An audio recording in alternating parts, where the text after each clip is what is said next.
Okay, students, let's get with another topic. Before we had a discussion about consumer equilibrium through a single commodity approach. In those section, we find the situation where a consumer will be in equilibrium condition with a single commodity approach. Okay, now we will be make a discussion when we have double commodity and consumer wants to get equilibrium. Equilibrium means consumer wants to get maximum satisfaction with his or her limited income or resources.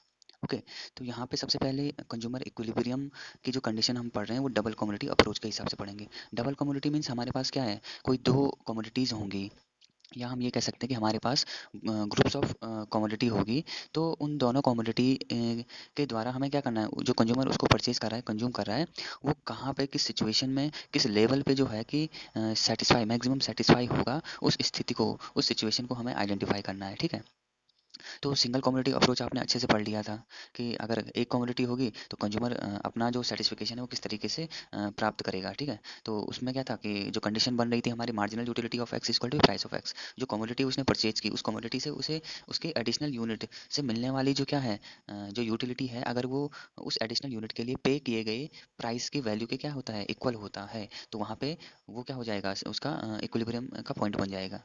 Okay, अब next अगर बात करें तो double community में क्या होगा, इसकी सबसे पहले डेफिनेशन देखते हैं। हाँ, मार्जिनल यूटिलिटी ऑफ मनी, जैसे आप टॉप में सब देख रहे हो, उस पे मैंने आपको पहले भी लास्ट लेक्चर में बताया था कि marginal utility of money it means each additional unit जो मनी की हमारे पास है उसकी वैल्यू जो है कि रिमेन कांस्टेंट, हमेशा वैल्यू में मतलब कांस्टेंट रहनी चाहिए, उसकी वैल्यू कभी भी चेंज नहीं होनी चाहिए। ऐसा नहीं कि जो पहली यूनिट है मनी की उसकी वैल्यू कुछ और है और दूसरी यूनिट की वैल्यू कुछ और है। मैंने आपको लास्ट लेक्चर में भी एग्जांपल बताया था कि पहले के ज़माने में जो है कि 1 रुपये की अगर हम बात करें तो 1 रुपये में जो है कि बहुत सारी चीज़ें हम क्या कर लेते थे, परचेज कर लेते थे। और आज के ज़माने की अगर बात करें तो यहाँ 1 रुपये में उतनी सारी चीज़ें परचेज नहीं होती है। क्यों? क्योंकि वहाँ अब यहाँ क्या हो गया, वैल्यू में चेंज आ गया है, उस यूनिट में क्या आ गया है, चेंज आ गया है। तो यहाँ पे मैं क्या कह रहा हूँ कि अगर कंटिन्यूअस वे में किसी हम यूनिट की बात करें, ईच यूनिट की, तो मनी की ईच यूनिट की वैल्यू क्या आनी चाहिए, हमेशा सेम रहनी चाहिए उसकी वैल्यू। तो यहाँ पे अभी नेक्स्ट फर्दर हम डिस्कशन करेंगे जो हमारा टॉपिक है। हाँ, तो जैसे आप डेफिनेशन देख पा रहे हैं कि किस तरीके से मैंने डेफिनेशन लिखी हुई है, प्रेजेंटेशन किस तरीके से दिया हुआ है, तो आपको इसी तरीके का प्रेजेंटेशन देना है। ठीक है, सबसे पहले इसकी definition, consumer equilibrium is a situation where consumer will get maximum satisfaction with his और हर लिमिटेड इनकम। तो कंज्यूमर इक्विलिब्रियम एक ऐसी स्थिति है जहाँ कोई भी कंज्यूमर क्या करेगा, जो मैक्सिमम जो सेटिस्फिकेशन है जो उसने कम्युनिटी परचेज किया है, उस कम्युनिटी से मिलने वाला जो सेटिस्फिकेशन होगा वहाँ पे क्या होगा, मैक्सिमम होगा। तो जहाँ पे उसका सेटिस्फिकेशन क्या होगा, मैक्सिमम सेटिस्फिकेशन को अटेन कर रहा है विद हिज लिमिटेड इनकम, अपने लिमिटेड इनकम के साथ। तो मैंने जैसे बताया था इनकम क्या होती है, लिमिटेड रिसोर्सेज क्या लिमिटेड होता है, तो वो लिमिटेड से ही मुझे क्या करना है, अपनी जो सेटिस्फिकेशन है उसको मैक्सिमाइज करना है। कंडीशन की अगर बात करें तो उसकी कंडीशन क्या कहती है, marginal utility of X upon price of X equal to be marginal utility of Y upon price of Y equal to be marginal utility of money. अब ये थोड़ा मैथमेटिकल जो टर्म्स में जो है कि इस तरीके से डिफाइन किया गया है, इसको समझने का प्रयास करते हैं। जैसे आप देख पा रहे हो, अगर मैं इसको हाइड कर लूँ, ठीक है, तो इसको हाइड करने के बाद जो है कि क्या हो जाएगा, हमारे पास ये वाला टर्म्स बच जाएगा। तो जो ये टर्म्स बच रहा है, तो ये सिंगल कम्युनिटी अप्रोच के लिए था केवल, जहाँ हमने पढ़ लिया। अगर मैं इसको हाइड कर लूँ तो मेरे पास ये वाला टर्म्स बच जाता है। अगर केवल इसकी ही बात करूँ तो ये भी सिंगल कम्युनिटी अप्रोच का बन जाएगा। लेकिन अब यहाँ पे क्या कह रहा है कि दो गुड्स मैंने एक साथ लिए हैं, तो दो गुड्स जब एक साथ लेंगे तो क्या होगा, जब पहले गुड्स से मिलने वाली जो मार्जिनल यूटिलिटी है, माना कोई एक्स कोई गुड्स मैंने परचेज किया, उससे मिलने वाली जो मार्जिनल यूटिलिटी होगी, उसके ईच एडिशनल यूनिट से मिलने वाली जो मार्जिनल यूटिलिटी होगी अपॉन में उसका प्राइस। ठीक है, इसकी वैल्यू इक्वल हो जाएगी किसकी, marginal utility of Y upon में उसका प्राइस। दूसरा जो मैंने गुड्स कंज्यूम किया है, जो परचेज किया, उससे मिलने वाले सेटिस्फिकेशन के इक्वल होगा। और ये दोनों इक्वल होने के बाद उन पे मैंने जितना मनी को पे किया है, जो मैंने एडिशनल यूनिट या जो मैं कंज्यूम कर रहा हूँ गुड एक्स और वाई को, उन पे मैंने जितनी मैंने मतलब उनकी यूनिट को कंज्यूम किया, उन यूनिट के लिए मैंने जितना पे किया होगा, अगर उसकी वैल्यू इक्वल आती है इन केस ऑफ उनसे मिलने वाली सेटिस्फिकेशन में, उनसे मिलने वाली जो सेटिस्फिकेशन है वो क्या आ रही है, इक्वल आ रही है, तो वहाँ पे वो क्या हो जाएगी, वो कंडीशन फुलफिल हो जाएगी दोनों कमोडिटीज़ के लिए, कंज्यूमर वहाँ पे इक्विलिब्रियम की कंडीशन में होगा।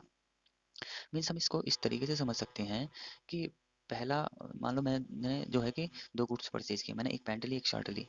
ठीक, अब जब मैं पैंट और मैंने शर्ट दोनों खरीदी हैं, तो उनसे मिलने वाली जो सेटिस्फिकेशन है, अभी मैं एडिशनल यूनिट की बात नहीं करता हूँ, केवल मैं पर्टिकुलर एक ही पॉइंट की बात कर रहा हूँ कि मैंने पैंट शर्ट ली और उनसे मिलने वाला जो सेटिस्फिकेशन है, उन पे किए गए मनी की वैल्यू के इक्वल होता है।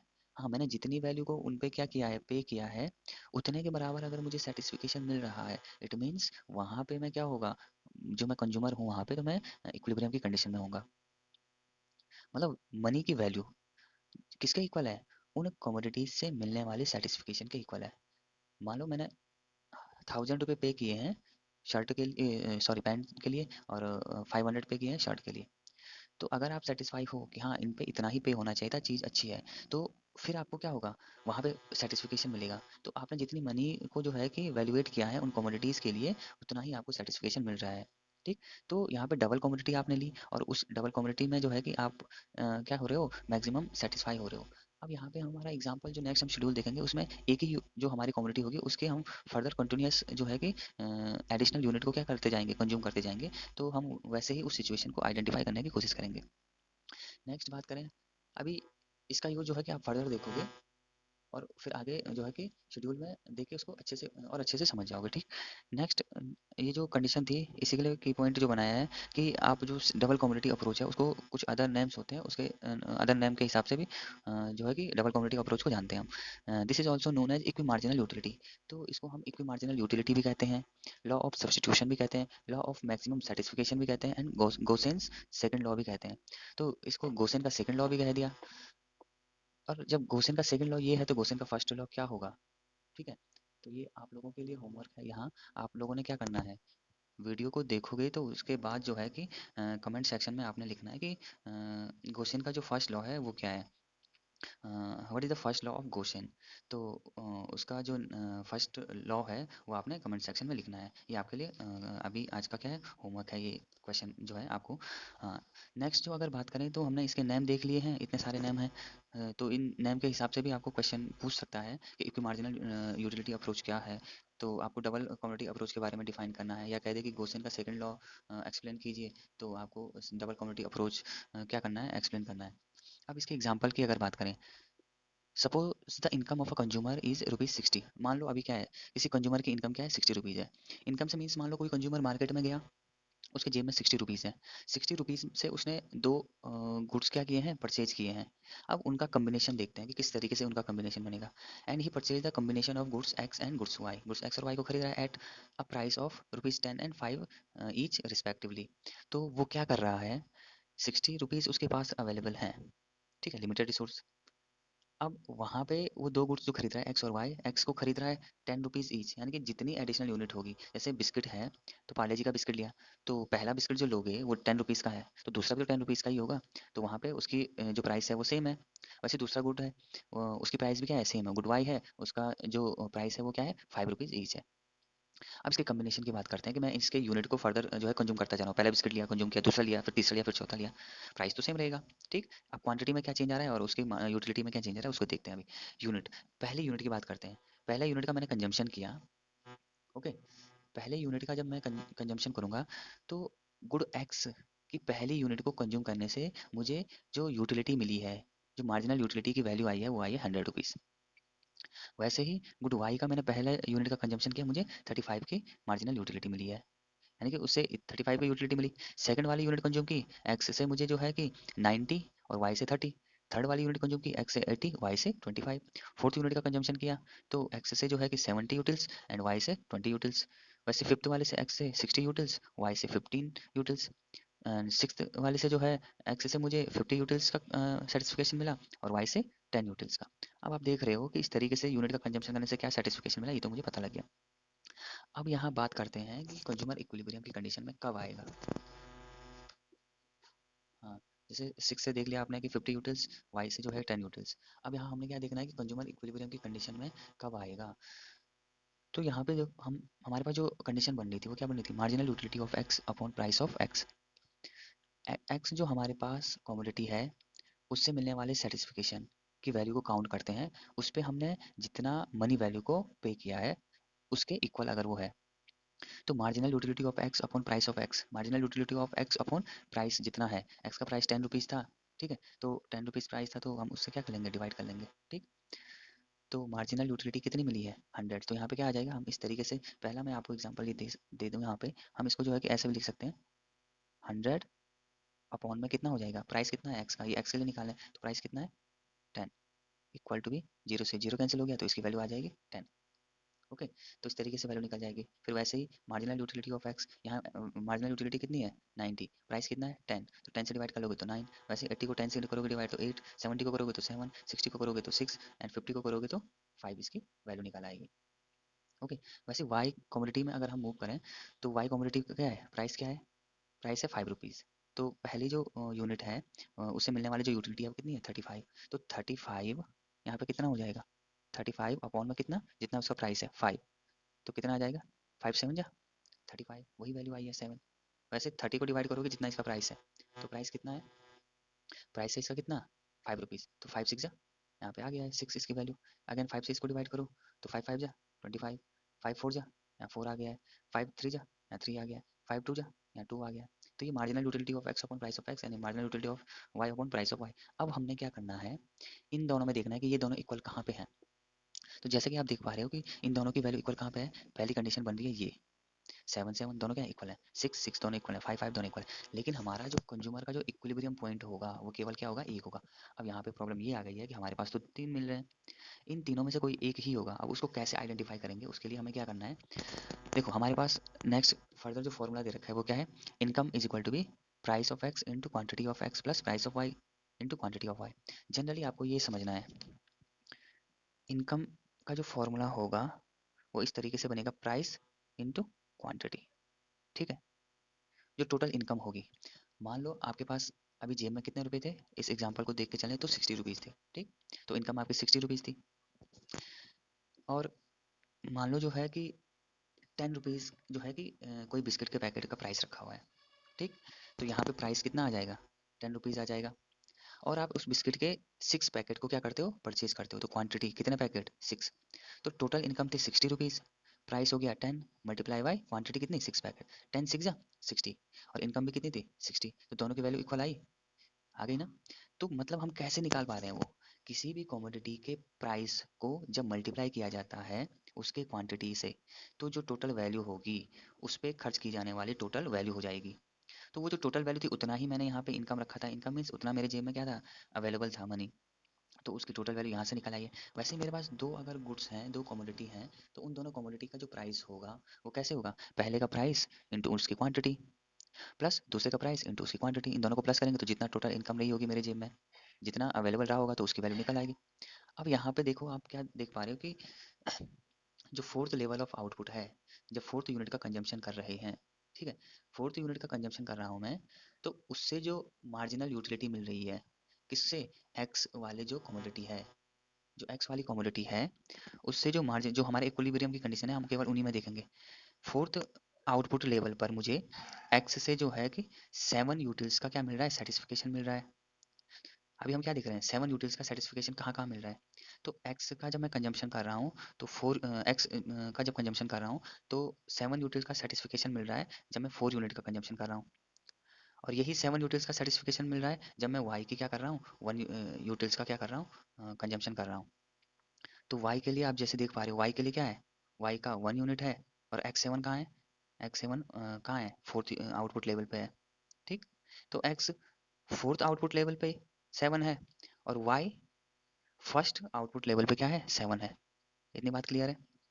नेक्स्ट बात करें, दोनों की वैल्यू 6 कहाँ कहाँ पे है, हमें 6 यूटिल्स कहाँ मिल रहा है, एक्स से मुझे 6 यूटिल्स का सेटिस्फिकेशन मिल रहा है जब मैं फिफ्थ यूनिट का कंजम्पशन कर रहा हूँ, वाई से मुझे 6 यूटिल्स का सेटिस्फिकेशन मिल रहा है जब मैं वाई की 2 यूनिट्स का कंजम्पशन कर रहा हूँ।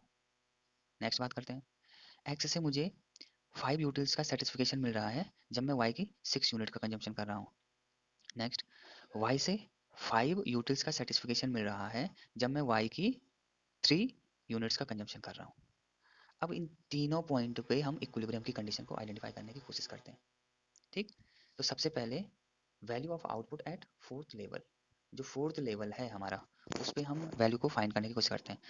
Consumer have combination of good X and good Y respectively with the consumption unit of 4 unit of good X at price 10 each and 1 unit of good Y at price 5। तो fourth unit पे जब हम बात करें, again schedule में आ जाइए, fourth unit पे बात करें तो यहाँ से देख पा रहे हो कि आप एक्स से मिलने वाला जो सर्टिफिकेशन है वो 7 यूटिल, और वाई से मिलने वाला सर्टिफिकेशन जो है वो 7 यूटिल कहाँ पे है, फर्स्ट यूनिट से। अब यहाँ हमारा जो फॉर्मूला होगा वो फॉर्मूला हमारे पास जो अभी हमने इससे पहले डिस्कस किया, ये वैल्यू वहाँ पुट कर देंगे। फॉर्मूला क्या है? Income is equal to price of X into quantity of X plus price of Y into quantity of Y. ठीक, तो इनकम हमारे पास फिक्स थी 60 रुपीज़, और price of x, x commodity जो उसके ईच एडिशनल यूनिट है, उसकी प्राइस कितनी है? फिक्स है 10 रुपीज़। प्राइस की जो 10 आ गया इंटू क्वांटिटी। वहाँ पे क्वांटिटी कितनी है? जब फोर्थ आउटपुट लेवल है, मेरा जो फोर्थ आउटपुट लेवल था, वहाँ पे एक्स से मिलने वाला जो सेटिस्फिकेशन था मेरा, वो था 7 यूटिल्स। तो वो हम 7 यूटिल्स के लिए ही चेक कर रहे हैं, वाई और एक्स दोनों 7 यूटिल्स कहाँ कहाँ किस किस आउटपुट क्वांटिटी में आ रहा है। तो जो 7 आउटपुट क्वांटिटी में जो सेटिस्फिकेशन आ रहा था, वो हमारा जो है इसमें फोर्थ यूनिट का जब मैं कंजम्पशन कर रहा था, तो 10 मल्टीप्लाई बाई क्वांटिटी कितनी हो जाएगी? 4 हो जाएगी। ठीक, plus price of Y, Y का प्राइस क्या था? 5 रुपीज़ इंटू, और जो वो 7 यहाँ पे आप देख पा रहे हो कि जो ये 7 वाई के केस में जो ये 7 यूटिलिटी मिल रही थी, वो कहाँ पे जाके मिल रही थी? फर्स्ट यूनिट पे। तो वैसे ही मैंने यहाँ पे क्या किया हुआ है, यहाँ पे मैंने क्या कर दिया है, पहली यूनिट लिख दी है। पहली यूनिट पे जो है कि मुझे क्या मिला था? 7 यूटिल का मिला था। तो ये 7 यूटिल्स के लिए चेक कर रहे हैं हम, 7 यूटिल्स के लिए चेक कर रहे हैं हम ये चीज़ें। ठीक है, 7 यूटिल्स मिल रहा था मुझे इस तरीके से, एक्स कम्युनिटी में 7 यूटिल्स मिल रहा था मुझे इस तरीके से, वाई कम्युनिटी है, यानी कि फोर्थ यूनिट का कंजम्पशन हुआ तो 7 यूटिल्स मिल रहा था एक्स के केस में। फर्स्ट यूनिट का कंजम्पशन हुआ तो 7 यूटिल्स मिल रहा था वाई के केस में। वहाँ प्राइस लिख दिया। अब इनको सॉल्व करेंगे, 60 इक्वल टू भी 10 4 या 40 प्लस 5 1 5, तो ये कितना हो जाएगा? ये 60 और ये इसकी वैल्यू आई 45, दोनों इक्वल नहीं है। जब इक्वल नहीं है तो यह क्या हो जाएगा? ये this point is not consumer equilibrium point. तो ये वाला जो पॉइंट होगा वो कंज्यूमर इक्विलिब्रियम पॉइंट नहीं होगा। यहाँ पे दिख तो रहा था कि 7 7 दोनों की वैल्यू इक्वल आ रही है, लेकिन ये कंज्यूमर इक्विलिब्रियम पॉइंट नहीं है, क्योंकि इनकम आपके जो है वो प्राइस और क्वांटिटी की वैल्यू के इक्वल नहीं है। ठीक, नेक्स्ट बात करें value of output at fifth level. Fifth level पे हम बात करते हैं, तो आप जैसे शेड्यूल बना देना, उस शेड्यूल को जो है कि कॉपी में बना के उसको फिर वीडियो जैसे आप प्ले करोगे तो एक्सप्लेनेशन उसको अच्छे से समझ लेना। ठीक है, तो अभी हम शेड्यूल पे नहीं बनाएंगे। अभी आपने शेड्यूल देख लिया था, उसको स्क्रीनशॉट लेके या आप कॉपी में जो है कि नोट करके आगे से रख के फिर एक्सप्लेनेशन समझ सकते हो। फिफ्थ लेवल की अगर बात करें, consumer purchase fifth unit of good X at rupees 10 and 2 unit of good Y at rupees 5। तो वहाँ पे हम देख रहे थे कि 6 6 क्या आ रहा था? मार्जिनल यूटिलिटी आ रही थी दोनों की वैल्यू, एक्स में भी और वाई में भी। लेकिन वो जो वैल्यू आ रही थी वो किस तरीके से आ रही थी? जब मैं क्या कर रहा था, एक्स की फिफ्थ यूनिट को कंज्यूम कर रहा था, ठीक है, तो वहाँ से मुझे यूटिलिटी मिल रही थी 6 यूटिल्स की, और प्राइस तो एडिशनल यूनिट है, चाहे कोई भी यूनिट है तो प्राइस तो सेम था। एक्स के जो प्राइस है वो 10 रुपीज़ रहेगा। फिर नेक्स्ट बात करें, जब मैं वाई की सेकंड यूनिट का कंजम्पशन कर रहा था, तो वहाँ से मुझे जो यूटिलिटी मिल रही थी वो मिल रही थी 6 यूटिल्स की। तो आप अब समझ चुके हो कि मैं 6 यूटिल्स के लिए चेक कर रहा हूँ कि दोनों में क्या था, इक्वल आ रहा था। 6 यूटिल्स कहाँ पे आ रहा था? जब मैं एक्स की फिफ्थ यूनिट का कंजम्पशन कर रहा था। 6 कहाँ पे आ रहा था? जब मैं वाई की सेकंड यूनिट का कंजम्पशन कर रहा था। और प्राइस आपको पता है, वहाँ पे एक्स का प्राइस 10 हो जाएगा और वाई का प्राइस 5 हो जाएगा। अगेन वो वैल्यू पुट कर दीजिए जो हमारे पास फॉर्मूला गिवन है, इनकम इक्वल टू भी वही प्राइस इंटू क्वांटिटी। तो इनकम मेरी 60 हो गई, प्राइस कितना है 10 फिक्स रहेगा, इंटू क्वांटिटी कितनी है एक्स की, कौन सी यूनिट पे का कंजम्पशन कर रहा हूँ मैं, फिफ्थ यूनिट का कंजम्पशन कर रहा हूँ, plus price of Y, Y का प्राइस कितना है वो तो फिक्स है 5, इंटू क्वांटिटी कितनी है, कौन सी क्वांटिटी पे आया है 6 यूटिल्स सेटिस्फिकेशन, सेकंड यूनिट का जब मैं कंजम्पशन कर रहा हूँ। तो 60 इक्वल टू भी 10 5 जा 50 प्लस 5 2 जा 10, तो 50 प्लस 10 ये कितना आ जाएगा 60। तो आप देख पा रहे हो कि ये कंडीशन फुलफिल हो रही है, इनकम इक्वल टू भी प्राइस इंटू क्वांटिटी के इक्वल आ रही है। तो जब ये इक्वल आ रही है तो this will be consumer equilibrium point. तो यही आपका कंज्यूमर इक्विलिब्रियम पॉइंट होगा, जहाँ पे इनकम आपका क्या है, प्राइस इंटू क्वांटिटी के इक्वल है दोनों गुड्स के। अब जो है कि हमें पता लग गया है कि जो हमारा क्या है फिफ्थ आउटपुट लेवल है, वही हमारा क्या हो जाएगा, इक्विलिब्रियम पॉइंट हो जाएगा। ठीक, अब इक्विलिब्रियम पॉइंट वो हमें मिल चुका है, तो फर्दर जो है कि हम नेक्स्ट मूव करेंगे या नहीं करेंगे, क्योंकि सिक्स्थ यूनिट जो हम कंजम्पशन कर रहे थे वहाँ पे भी हमें 5 यूटिल्स इक्वल आ रहे थे। तो अब इस पे भी हमें चेक करना है कि कहीं कोई मैथमेटिकल एरर तो नहीं हुआ है, तो यहाँ से वैल्यू भी कंप्यूट कर लेंगे हम। लेकिन हमें जनरली अगर देखें, हमें पता लग चुका है कि कंज्यूमर इक्विलिब्रियम में कहाँ पे होगा, वो फिफ्थ आउटपुट यूनिट पे होगा, यानी कि 6 यूटिल्स कहाँ पे मिल रही है, जब मैं एक्स की 5 यूनिट का कंजम्पशन कर रहा हूँ और वाई की जो है 2 यूनिट्स का कंजम्पशन कर रहा हूँ। ठीक, next value of output at six level. Consumer जो है परचेज कर रहा है 6 यूनिट का, गुड एक्स की 6 यूनिट को कंज्यूम कर रहा है एट रुपीज़ 10, वही होगा, and 3 units of good Y at rupees 5। ठीक है, तो इनकम यहाँ पे इनकम आ जाएगी, इनकम 60 है इक्वल टू भी प्राइस 10 रुपीज़ इंटू क्वान्टिटी। तो जो हम यहाँ किसके लिए निकाल रहे हैं, हम यहाँ 5 के लिए निकाल रहे हैं, मतलब 5 यूटिल्स कहाँ कहाँ पे मिल रही है। तो एक्स के केस में कहाँ मिल रही है, सिक्स यूनिट का जब मैं कंजम्पशन कर रहा हूँ, और y का प्राइस तो यहाँ पे 5 है, और वो 5 यूटिल्स का सेटिस्फिकेशन कहाँ पे मिल रहा है, जब मैं थर्ड यूनिट का कंजम्पशन कर रहा हूँ y की। तो वैल्यू रख दी मैंने, ये 60 आई, इसको आप सॉल्व करोगे तो इसकी वैल्यू 75 आ रही है, जो कि इक्वल नहीं है। जब इक्वल नहीं है तो ये जो पॉइंट होगा, this will be not consumer equilibrium point. ठीक, तो ये कंज्यूमर इक्विलिब्रियम का पॉइंट नहीं होगा। अब आप समझ चुके हो कि आपको मिल चुका है कि कंज्यूमर इक्विलिब्रियम का पॉइंट कौन सा होगा। वो नेक्स्ट आप कंक्लूजन में उसको मेंशन कर लोगे। ठीक, तो कंक्लूजन में किस तरीके से मेंशन करोगे, लास्ट जो है कि आपका इसमें क्या आ जाएगा conclusion. Consumer will get maximum satisfaction at fifth level of out. Consumer जो है वो फिफ्थ लेवल आउटपुट पे क्या होगा, मैक्सिमम सेटिस्फाई होगा, वहाँ पे इक्विलिब्रियम की कंडीशन में होगी। ये जो कंडीशन है वहाँ पे वो फुलफिल होगी। Marginal utility of X upon price of X equal to marginal utility of Y upon price of Y equal to marginal utility of money. ये क्या हो जाएगी, कंडीशन फुलफिल हो जाएगी। यानी कि फिफ्थ लेवल पे, जैसे कि आप देख रहे हो, फिफ्थ लेवल पे जो है, आपने देखा फिफ्थ लेवल पे एक्स से मुझे 6 यूटिल्स का मिल रहा था सेटिस्फिकेशन, और ये 6 कहाँ पे है, वाई 6 कहाँ पे है, यहाँ पे है। तो वाई से मुझे 6 यूनिट्स का सेटिस्फिकेशन कौन सी यूनिट पे मिल रहा था, जब मैं सेकंड यूनिट का कंजम्पशन कर रहा था। ठीक है, एक्स की फिफ्थ यूनिट का कंजम्पशन कर रहा हूँ तो 6 यूनिट्स मिल रहा है, वाई की सेकंड यूनिट का कंजम्पशन कर रहा हूँ तो 6 यूनिट्स मिल रहा है। तो ये वाला जो पॉइंट होगा, ये मेरा क्या होगा, कंज्यूमर इक्विलिब्रियम पॉइंट होगा। तो कंक्लूजन में आपने देख लिया है कि ये कंडीशन क्या हो रही है, सेटिस्फाई हो रही है। फिफ्थ लेवल आउटपुट पे क्या होगा, कंज्यूमर इक्विलिब्रियम की कंडीशन में हो जाएगा। ये वाली कंडीशन फुलफिल हुई तो हमारा कंज्यूमर इक्विलिब्रियम पॉइंट निकल आया है। तो डबल कम्युनिटी अप्रोच में आपको यही कंडीशन फॉलो करवानी है, और कोई न्यूमेरिकल इससे रिलेटेड आता है तो वहाँ पे भी इस तरीके से ही आपको सॉल्व करना पड़ेगा। ओके, तो ये आपका क्या था, डबल कम्युनिटी अप्रोच का एक्सप्लेनेशन था। Okay, thank you.